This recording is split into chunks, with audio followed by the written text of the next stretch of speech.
What's up? I am David Long. I'm here today to share with you a clip from my recent video about soul, self, awakening, ghosts, afterlife, and reincarnation. I'll have links for you at the end for the full length, and you can also check for links down below. Let's get out of here. Listen, Sam is absolutely right. Most people's conception about what's actually going to happen when you die and what's a biblical view of heaven is not really accurate. If we're basing it on the Bible and Christian history, it seems like there are actually diverse views about what heaven is and how you get there. Just in terms of how you get there, the Bible is both saying not everyone who says, "Lord, Lord," will get into the kingdom of heaven, and also confess with your mouth and you shall be saved. So which is it? The biblical view is not actually that you get to go to heaven when you die. The apocalyptical view is that when Jesus comes back in his glory, the dead in Christ will rise first. So people are rising from the dead. Jesus' resurrection is taken to be the first fruits of the impending harvesting of the souls and the great reversal of fortune where the first become last and the last become first. And New Jerusalem descends down onto earth where Jesus will rule on earth. If the apocalypticists are right, then it seems like people are dead until they're raised from the dead. That's kind of gross. And remember, Jesus is saying things to people in that time like, this generation will not pass away before these things have come to be. So he's basically telling people in their time that the day is nigh, it's coming soon. In the Bible, a generation is 40 years, and Jesus is saying to people in his time that this generation will not pass away. It's been like 2,000 years. At what point do people realize that they've been stood up? I think it's about time.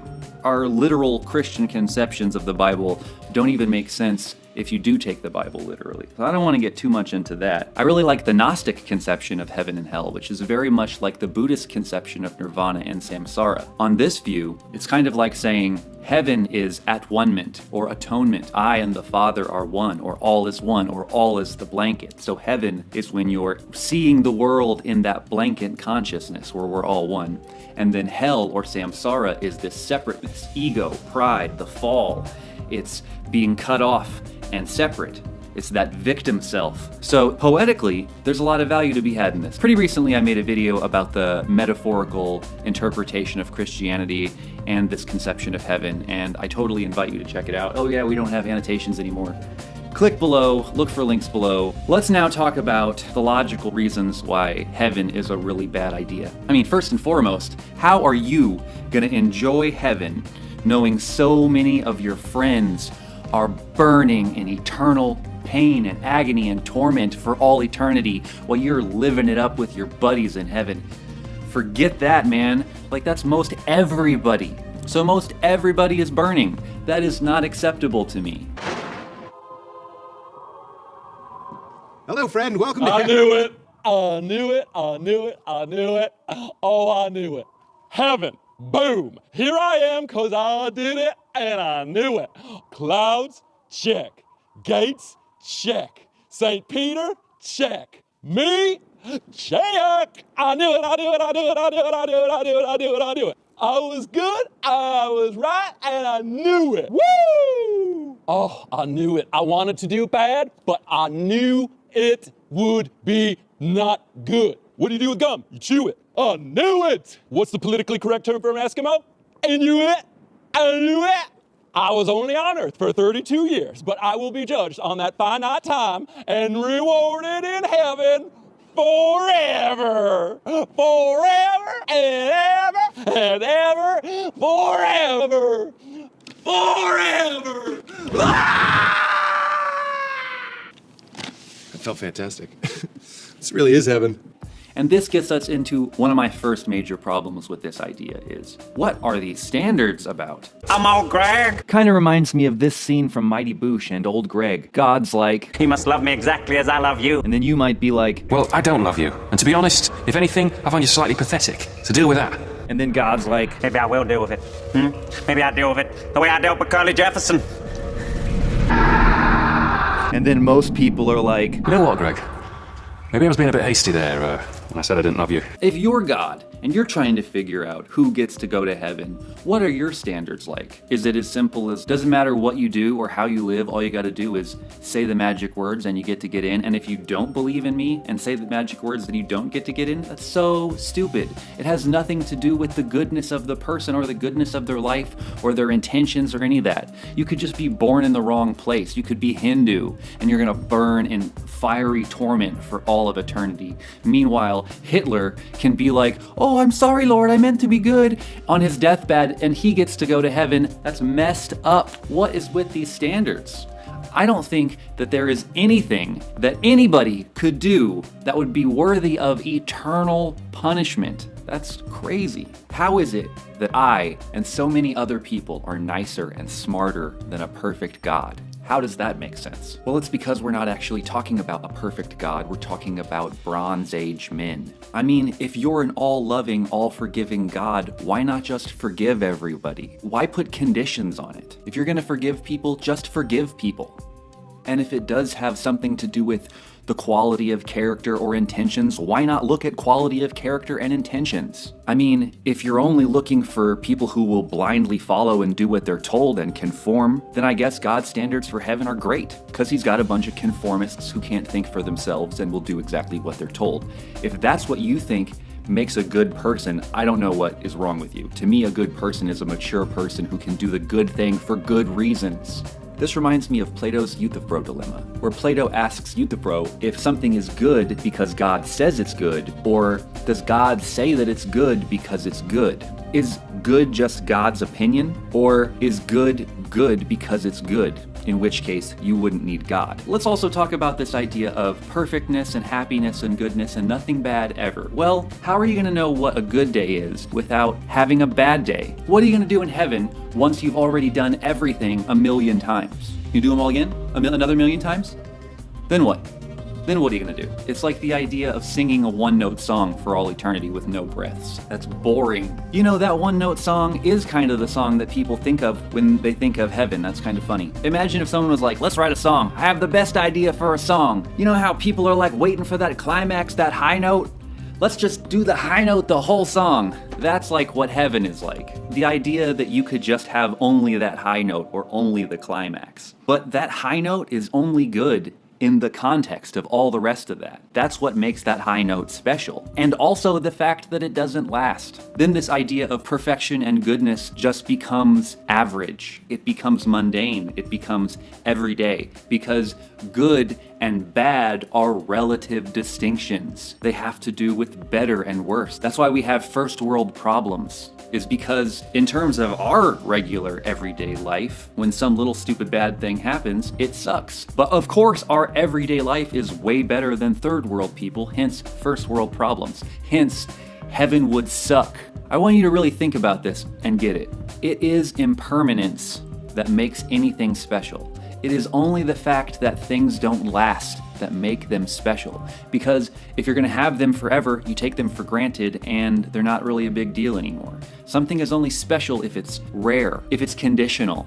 Like unconditional love is not anything that I want. I want a person to love me because there's something about me that matters, not just cuz. Love without standards doesn't make sense to me. Eternal happiness and goodness with no negativity doesn't make any sense to me. It is struggle that leads to growth. It is risk and the possibility of failure that makes an adventure possible. It is the possibility of failing that makes success so awesome. Playing a video game on God mode is not as fun. And when you succeed, it's not as fulfilling. It is having problems that let us have projects that makes life worth living. It is feeling hurt and pain and struggle and suffering that makes art great and beautiful and powerful and makes the human condition something worth caring about. In movies or stories or things like this that you might like, do you ever care about any of the drama if you feel like there's nothing at risk for the characters? No. If you know that your characters can't die, you're not even worried about them when they go into battle. And that's why Game of Thrones is so popular, is because you really do never know what's gonna happen next. I guess unless you've read the books or something. It's only having to have projects by having problems problems and having to struggle and having to take risks and facing the possibility of failure and accepting pain and suffering that makes life worth living, that makes love possible.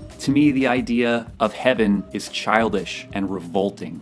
Now, when it comes to these experiences that people claim about, like people who claim that they went to heaven, or out-of-body experiences, or these ghost experiences, or reincarnation experiences, it seems like almost all of these ideas are going to be more easily explained by just saying, these people are confused and they imagined it, more so than it would make sense to say that those ideas might be true. On one hand, we have all this evidence, and on the other hand, we have these reports. And these reports can be pretty easily and reasonably explained away, whereas all of this evidence about the evolution of biology, DNA, archaeological, so on, so on, and so on, they are not so easily explained away. That stuff seems pretty firm, whereas I feel these personal reports can be pretty easily dismissed as, well, maybe you were just confused. Maybe you just misunderstood what happened. People report dreams lasting for minutes or hours, and we know from brain recordings that the dreams last seconds, just as you're waking up or falling asleep. The experience you went through seems long, but I think probably what happened to you is as you were coming out of your coma, that's when you had these rich experiences that then get recorded down in your book. After you've thought about it and enlivened it with your imagination of what could have happened. We know that memory is not like a video recorder where you play it back and watch it on the theater of your mind. Memory is a constantly edited process. So I would also speculate that in the 3 years you took to write the book, you added layers of color and richness to it, because we all do that. This isn't even getting into all these issues about the practicality of it. What is your body like when you come back? Like, what is the prime age? Who gets to say? What if you've married a couple people? Like, what if your wife died and then you married another person? There's so many circumstances and situations where you go, how would that work? You believe that you went to heaven, and in fact, you came back with stories that you couldn't otherwise have known. You met some relatives there. Tell us about that. Well, the relatives I met in heaven was my great-grandfather Pop and my unborn sister, which was miscarriaged before she was even born. When Colton told us about meeting his unborn sister in heaven, we'd gone through a miscarriage, and we never really healed from it. We just kind of buried it, and he helped us heal from it. The knowing that our daughter's in heaven, there's a healing that psychiatrists, psychologists, doctors can't give to you, but heaven can. Yeah, that's why some people decide to be delusional, because it hurts too much to deal with reality. Yeah, the truth hurts. We scared, go to church.